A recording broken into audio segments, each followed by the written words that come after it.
Welcome back to Actor Secrets. Have you ever wondered if an on-screen hero uses that exact privilege to corner women in real life? Today we step into the shadows of the ultimate action star. Using his physical size and A-list status, Arnold Schwarzenegger targeted multiple female crew members right inside the makeup trailers. The Hollywood producers chose to look the other way. Studio executives stayed silent to protect their biggest cash cow. The dark reality only spilled out when an investigative report dropped, right in the middle of a historic political campaign. The secrets locked inside those Hollywood makeup trailers stayed hidden for years, but the walls finally broke during one of the most chaotic political races in American history. Cut to October 2003. California is in total turmoil with a historic recall election underway, and Arnold Schwarzenegger is dominating the field. The man is no longer just an actor holding a prop gun. Boasting a net worth of $200 million and holding the ultimate political armor as a son-in-law to the powerful Kennedy family, Arnold seemed untouchable. His victory parade was basically already in motion. Then the timeline shrinks. Exactly 5 days before voters cast their ballots, a roadblock drops out of the sky. Political strategists call this an October surprise. The Los Angeles Times hit the newsstands with a devastating front-page story. Instead of printing a random Hollywood rumor, the reporters spent 7 grueling weeks running a quiet, airtight journalistic review. The team tracked down leads, verified timelines, and convinced terrified women to go on the record against one of the most famous men on the planet. The resulting article ripped the mask right off the campaign. The public quickly branded the scandal Gropagate. This expose did not just focus on one bad night or a single misunderstanding at a cast party. The journalists laid out a brutal, documented timeline spanning 3 entire decades, from 1975 all the way to the year 2000. The report dragged the dark reality of the movie industry into the harsh light of a political race. Voters suddenly read detailed accounts of what Arnold actually did when the studio cameras stopped rolling.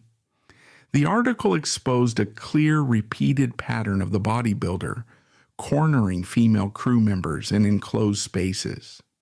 Let us break down the sheer impact of this timing. 5 days left in a campaign means the war room is running on zero sleep. The political team is booking final television spots and selling the public a carefully crafted image of a dedicated family man. When the Los Angeles Times dropped the story, Arnold's headquarters froze. A 7-week journalistic piece meant the newspaper had receipts. The writers found the stunt women, the background extras, and the makeup artists who had suffered in silence. These were the women forced to endure his physical dominance on the sets of blockbusters like Terminator 2, True Lies, and Red Sonja. For decades, studio executives protected their biggest cash cow.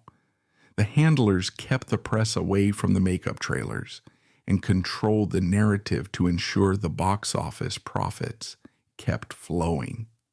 But running for governor strips away that studio protection.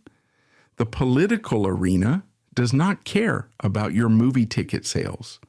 Digging into the past, journalists found the people the Hollywood machine tried to erase. The women spoke out, detailing how the legendary hero used his towering frame to intimidate them. The victims described the superstar pinning them down, pulling them onto his lap and forcing physical contact while they were just trying to do their jobs. The contrast hit the public like a freight train.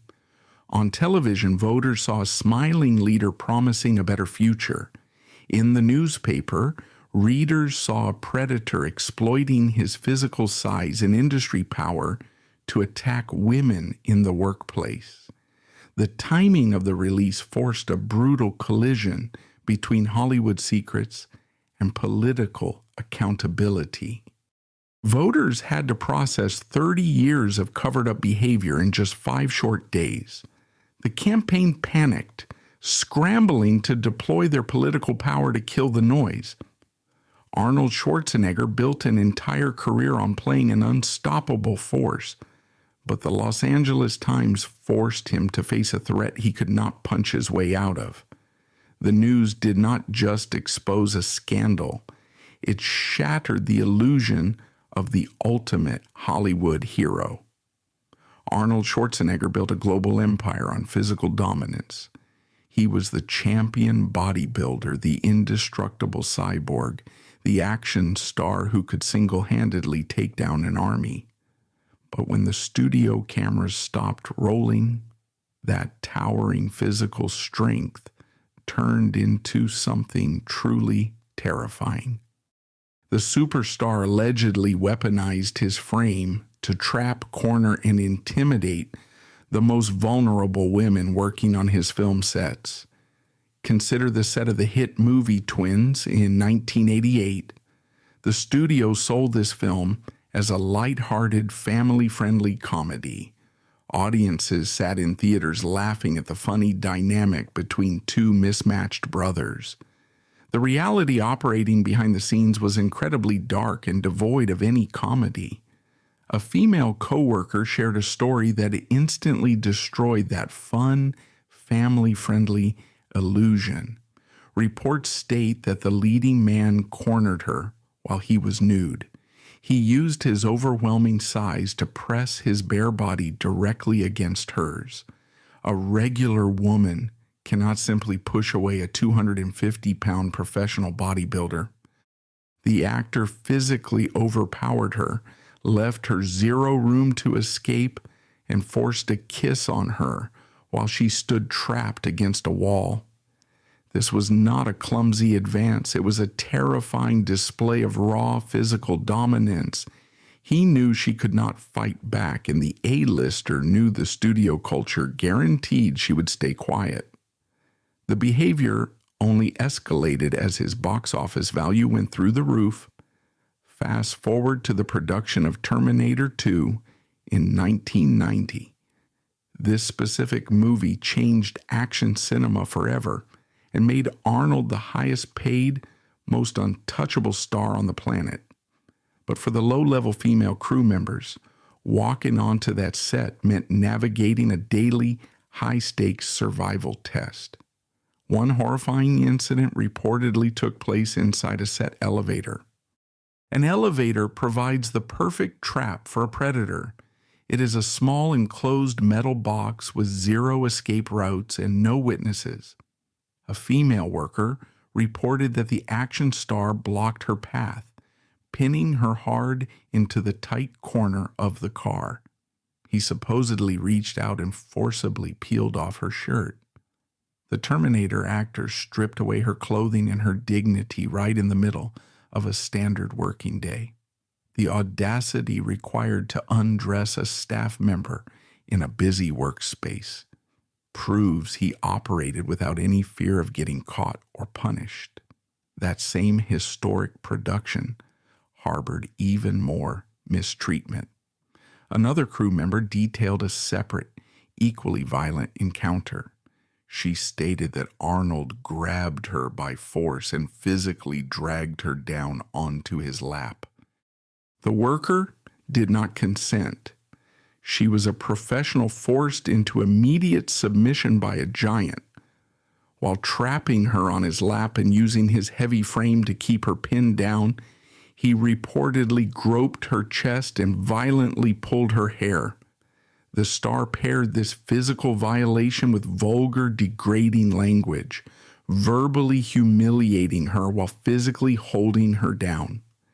The back rooms and production areas, which should serve as safe workspaces, morphed into active hunting grounds for the superstar. This toxic pattern infected the set of the sci-fi blockbuster Total Recall during that same era.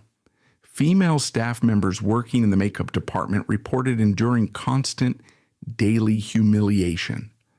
The specific environment of a movie makeup trailer makes this situation even more dangerous. A trailer is essentially a narrow mobile home packed with mirrors, bright lights, and tight corridors. The star sits in the chair for hours to apply complex prosthetics. The artists have to stand incredibly close to his body to do their detailed, intricate work. Instead of respecting their personal space, the leading man allegedly turned the cramped trailer into his personal playground. Arnold subjected the women to relentless, crude remarks, degrading them while they carefully applied his makeup and invading their professional boundaries. A persistent, deeply disturbing rumor in the entertainment industry suggests the studios actively enabled this behavior. Production managers supposedly knew what happened inside those trailers. Instead of stopping the star, the executives adapted the set to hide his actions. The theory claims the studio purposely parked his makeup trailer in isolated, hidden corners of the studio lot. The handlers deliberately placed his trailer far away from the main crew traffic. They essentially gifted their most valuable asset, a private, unmonitored space to prey on the staff. The legendary directors and high-level producers never had to witness the mistreatment directly. This setup gave the corporate leaders plausible deniability while keeping their leading man perfectly content and ready to shoot. Hundreds of people work on a blockbuster movie set. Grips, lighting technicians, camera operators, and assistant directors constantly surround the actors. Yet, an invisible, impenetrable wall protected the A-list star. When he allegedly ripped a woman's shirt or forcefully pulled an artist onto his lap, the surrounding crew just looked down at their shoes. The bystanders protected their own paychecks. The directors, men holding immense power over the production, refused to step in.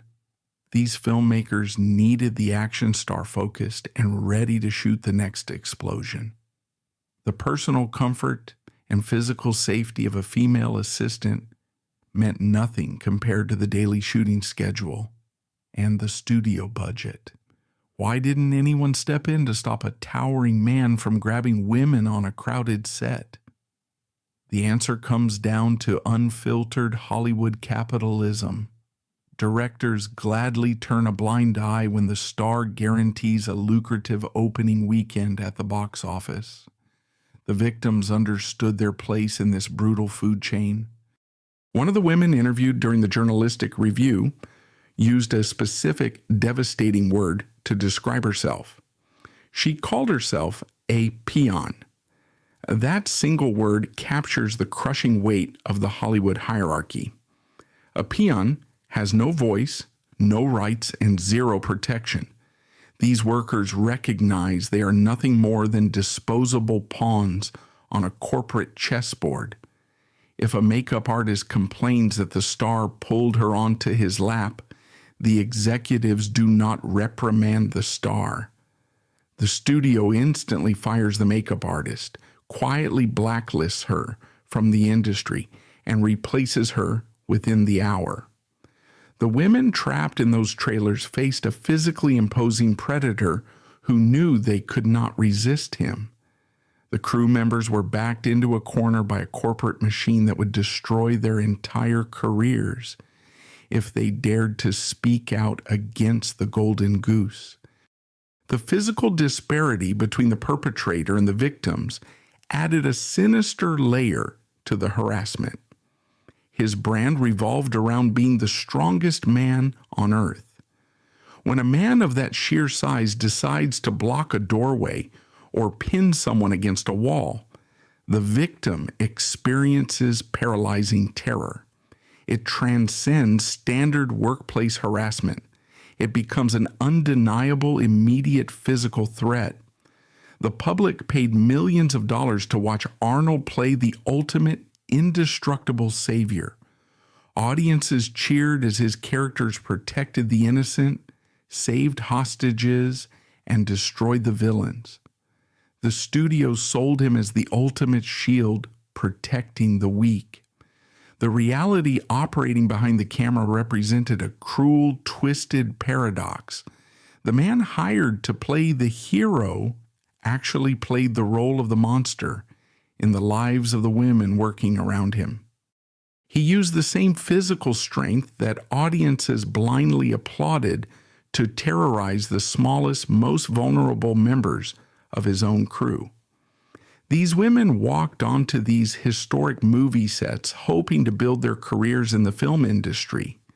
Instead, the artists found themselves reduced to objects, utilized purely for the fleeting amusement of an untouchable giant.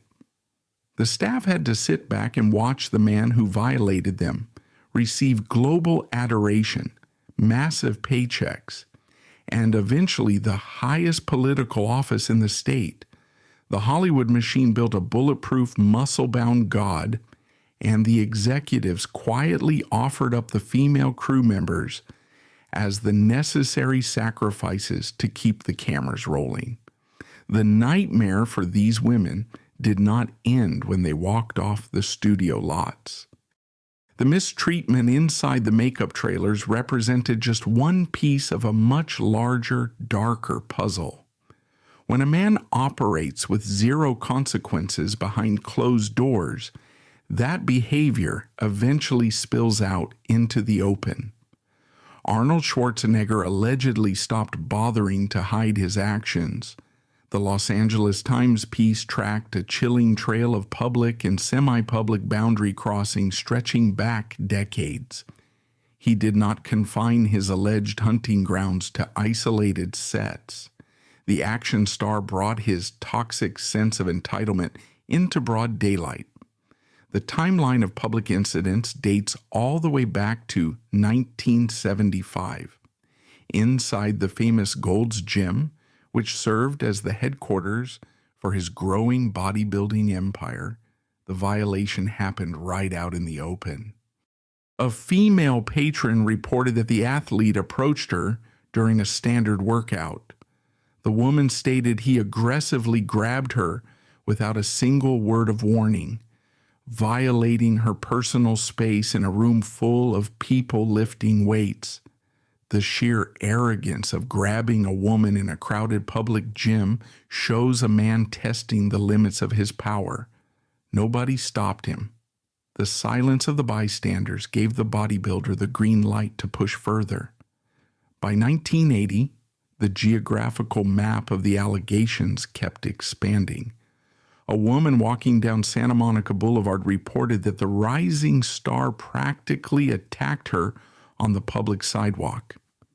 The pedestrian stated the actor pulled her violently into his chest and forced a kiss on her in broad daylight. Traffic moving, pedestrians walking by, and Arnold simply took what he wanted. He did not care about the location, and the celebrity certainly did not care who was watching. The volume of these public incidents proves a terrifying reality. The superstar felt invincible. The environment shifted, but the predatory actions remained identical. Female workers reported terrifying encounters inside the formal corporate offices of Columbia Pictures. Another woman detailed a disturbing incident at a popular local restaurant called the Bicycle Shop. The Hollywood legend allegedly cornered her while she was just trying to do her job serving customers. From fitness centers to public streets, from studio offices to local cafes, the action star operated as if the city of Los Angeles existed as his personal playground. This untouchable complex eventually reached a breaking point on an international stage during a major press tour in the year 2000. The location shifted to the luxurious Dorchester Hotel in London.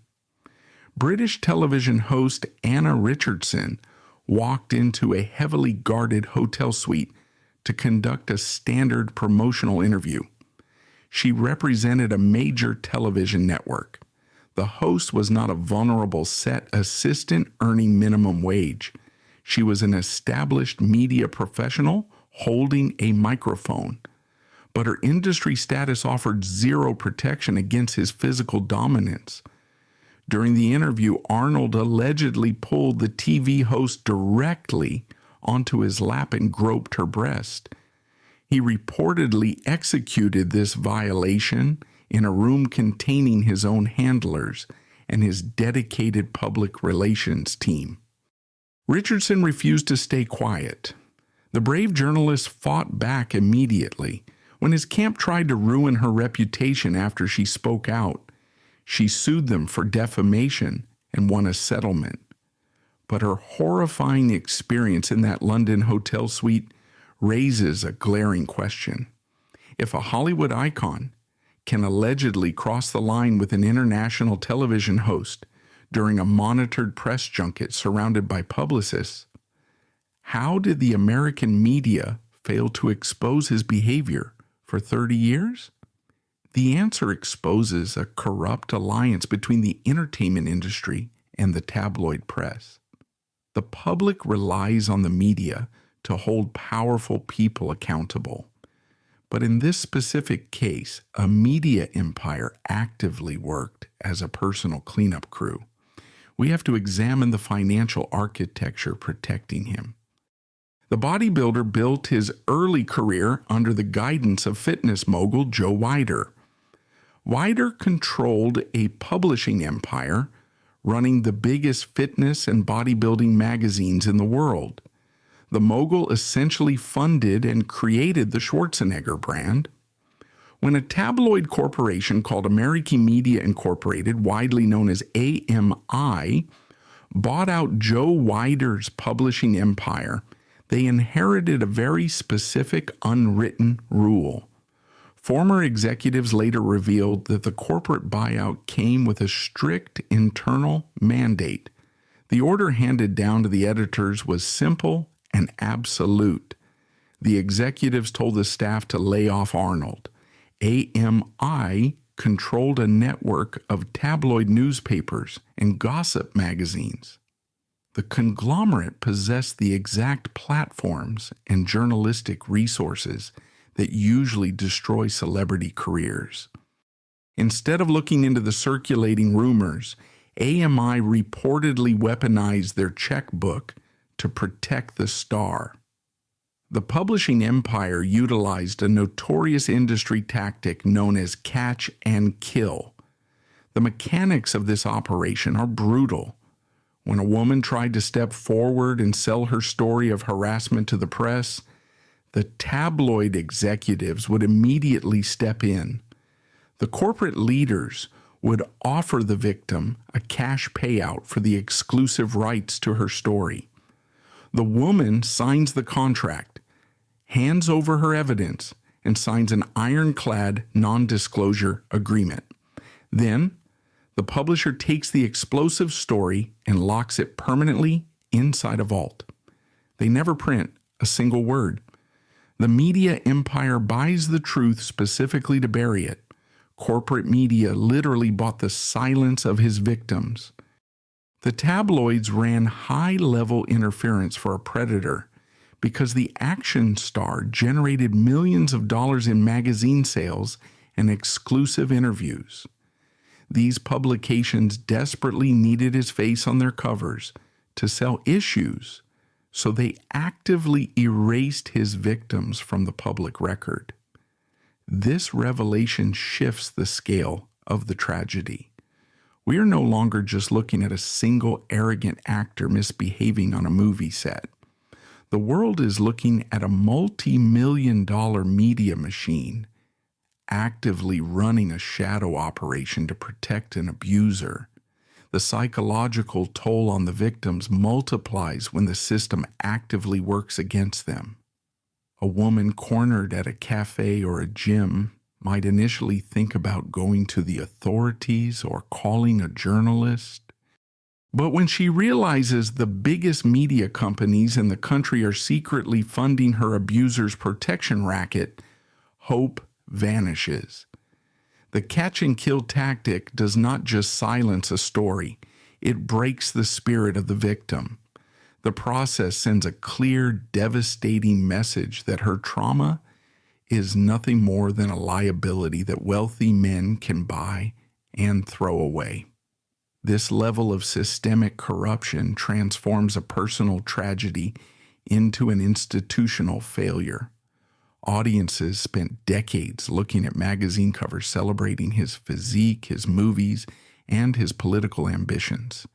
Every single one of those covers represented a lie manufactured by editors who knew the dark truth. The media conglomerate traded journalistic integrity for exclusive photo shoots. The executives allowed a predator to roam freely across public streets and studio lots, knowing they had the financial power to clean up any mess he left behind. The leaders sitting in those glass corner offices knew exactly what happened at Gold's Gym. They knew the details of the encounter on Santa Monica Boulevard. The editors read the reports from the Columbia Pictures offices and the Bicycle Shop Cafe. They knew about the incident at the Dorchester Hotel in London. The publishers read the victim accounts, paid the hush money to make the women disappear, and then printed glossy magazines calling Arnold an American hero. The system did not fail the women. The system worked exactly as it was designed. It operated as a brutal, efficient machine built to protect the powerful, secure the profits, and crush anyone standing in the way of the golden goose. The media effectively became an accessory to the abuse, proving that in Hollywood truth always has a price tag. The media machine buying up tabloids was just a warm-up. The real masterclass in manipulation happened when those buried Hollywood secrets crashed into a live, high-stakes political campaign. When the Los Angeles Times dropped their investigative report 5 days before the California recall election, a normal political candidate would pack up and go home, facing a 30-year documented history of workplace harassment. A standard politician steps down. But Arnold Schwarzenegger did not run a standard campaign. The legendary bodybuilder had a political war room packed with the most ruthless political sharks in the country. Staring down the barrel of a career-ending scandal, his team pulled off one of the most cold-blooded, calculating survival tricks in modern political history. The first rule of political survival is to never let your opponent set the rules.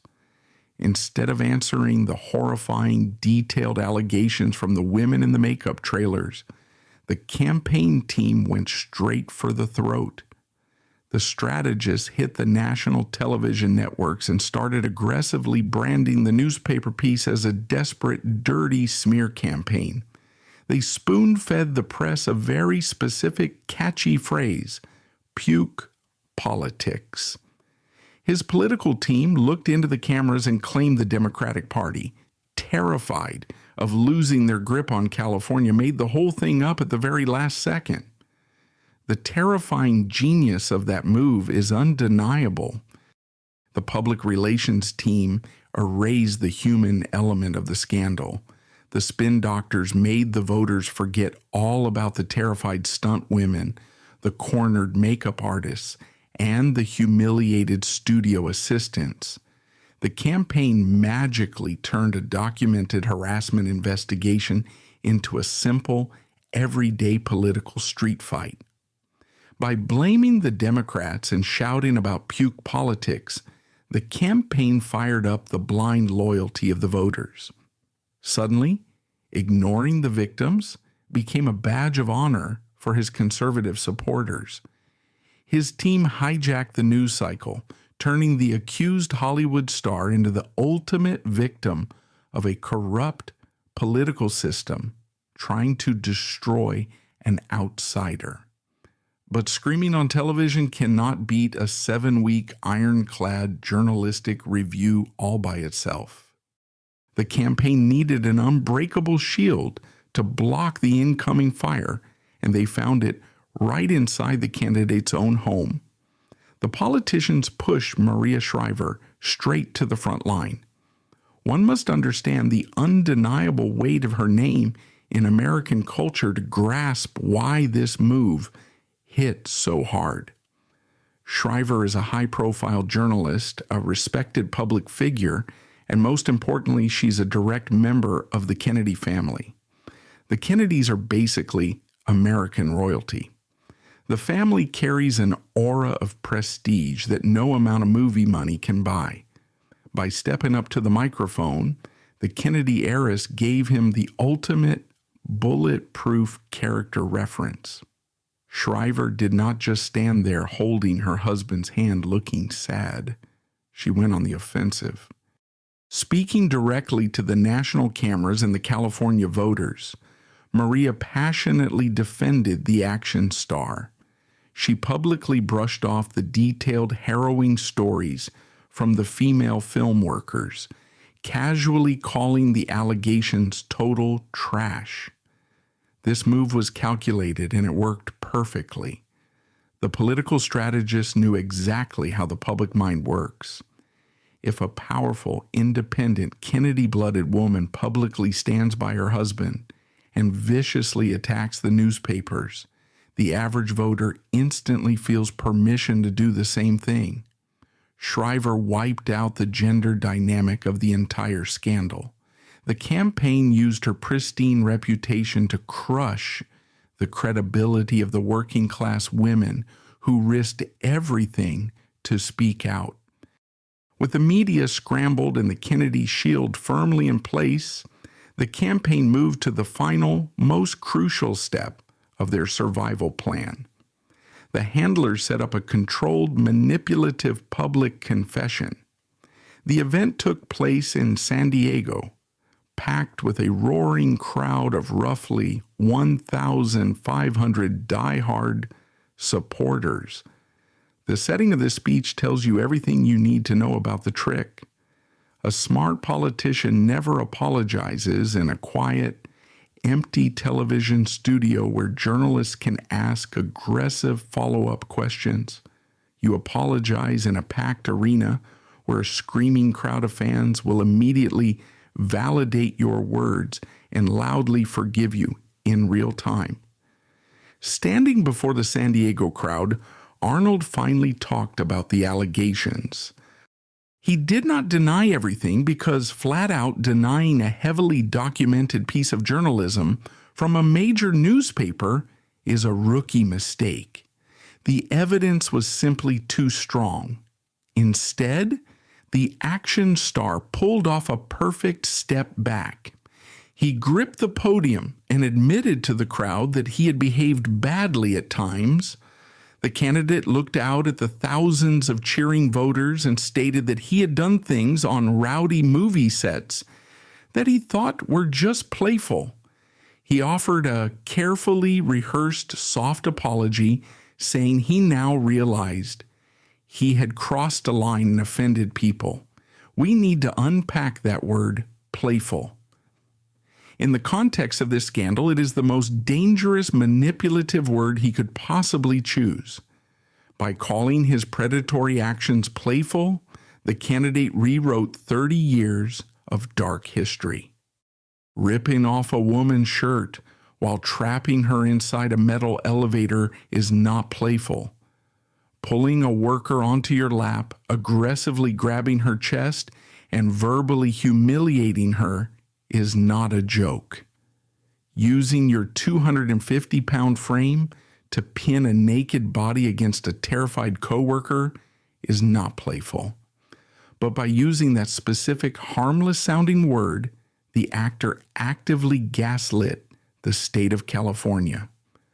Arnold turned a decades-long pattern of targeted physical workplace violation into the harmless image of a goofy, oversized movie star simply having a little too much fun on a crazy film set. That apology was not meant to bring peace to the victims or take any real accountability for the trauma he caused. The speech was a carefully crafted trick. The newly minted politician gave the voters exactly what they wanted: a comfortable, easy excuse to look the other way. The voters liked his movies. They loved his confidence, and the public desperately wanted to vote for him. By offering this watered-down, sanitized version of reality, he let the public vote for the action hero without feeling guilty about the monster hiding in the makeup trailer. The San Diego crowd reacted the way the campaign predicted. Those 1,500 supporters erupted into deafening applause. They cheered for his supposed bravery, his honesty, and his willingness to own up to his mistakes.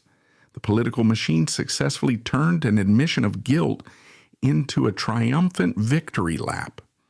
His team pulled off a masterclass in manipulation, killing a fatal, career-ending scandal in less than 5 days. The ruthless, coordinated combination of the puke politics narrative, the unbreakable Maria Shriver shield, and that carefully crafted, playful apology worked without a single hitch. The voters headed to the polls and cast their ballots, ignoring the long trail of traumatized victims left behind on the studio lots.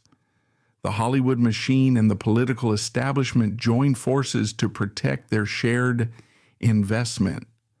The working-class women, the makeup artists, and the stunt doubles who risked everything to finally expose the truth were crushed under the sheer weight of elite political power. The victims just had to sit in silence and watch the man who terrorized them walk straight into the governor's office. It proved once and for all that in the brutal game of fame and power, the truth always gets pushed to the back of the line. The masterful political spin worked exactly the way the war room planned. On October 7th, 2003, the voters of California walked into their polling places and made their choice. The citizens did not vote to support the terrified women who shared their painful stories. They voted for the action star. Arnold Schwarzenegger won the governor's seat in a landslide, capturing 48.7% of the total vote. In a chaotic race packed with over 100 different candidates taking almost half the state, proved just how untouchable his Hollywood brand really was. Now observe what happens the second a powerful man gets exactly what he wants. Remember that carefully rehearsed soft apology he gave in San Diego? Remember how he stood on that stage, looked into the cameras, and admitted he crossed the line?